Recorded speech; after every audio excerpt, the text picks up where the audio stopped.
নমস্কার বন্ধুরা, ভোজন চ্যানেলে সবাইকে ওয়েলকাম। আজকে রেসিপি বিহারি স্টাইল চিকেন কষা, যেটা খুব সিম্পলভাবে বানিয়েছি, একদম কম মশলায়। আপনাদের সাথে শেয়ার করে নিচ্ছি সেইটারই রেসিপি।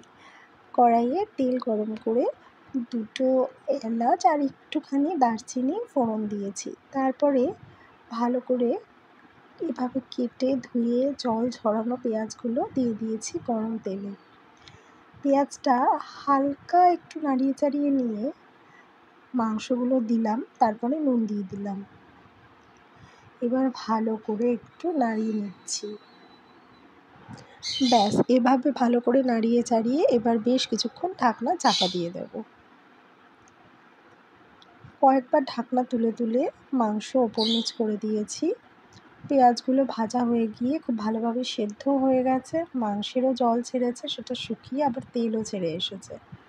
এখন দিয়ে দিচ্ছি আদা রসুন থেতো করে নিয়েছিলাম সেটা, আর টমেটো কুচি আর ক্যাপসিকাম কুচি দিয়ে আবার সব মিশিয়ে দেবো।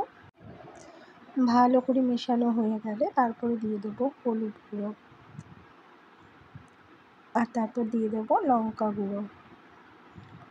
আমরা ঝাল যেহেতু পছন্দ করি তাই একটু বেশি দিয়েছি লঙ্কা গুঁড়োটা। আর 1 চামচ চিনিও দিয়ে দিলাম, তাতে কালারটা আরও সুন্দর আসবে। এবারে ভালো করে সব কিছু একটু মিশিয়ে নেব। যা মশলা দেওয়ার দিয়ে দিয়েছি, আর কোনো মশলা এখানে অ্যাড করব না। এবারে ঢাকনা চাপা দিয়ে শুধু কষতে দেবো, আর কয়েকবার ঢাকনাটা তুলে মাংসটা একটু ওপর নিচ করে দেবো, যাতে করে না নিচটা লেগে যায়। আগে থেকে আলু ভেজে রেখেছিলাম, সেগুলো অ্যাড করে দিলাম, কারণ বেশ ভালোভাবেই মাংসটা কষেও গেছে আর তেলও রিলিজ করেছে।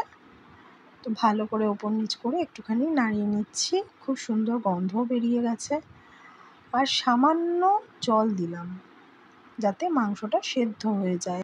এবার স্বাদ মতো নুন দিয়ে দিচ্ছি। সব কিছুর সাথে ভালো করে নুনটাকে মিশিয়ে দিয়ে ঢাকনা চাপা দিয়ে কিছুক্ষণ ফুটিয়ে নিয়েছি। ব্যাস, ঢাকনা তুললাম আর একদম রেডি হয়ে গেছে চিকেন কষা। লাস্ট শুধু অ্যাড করে দিলাম বেশ খানিকটা বাটার। একটুখানি বাটার মাংসের টেস্টটাকে আরও বেশ কয়েক গুণ বাড়িয়ে দেয়। Thanks for watching. রেসিপিটি ভালো লাগলে লাইক ও কমেন্ট করবেন, চ্যানেলটি ভালো লাগলে সাবস্ক্রাইব করবেন। আর আপনারা সবাই খুব সাবধানে খুব ভালো থাকবেন। আরও একটি নতুন রেসিপির সাথে নিয়ে খুব তাড়াতাড়ি আসছি।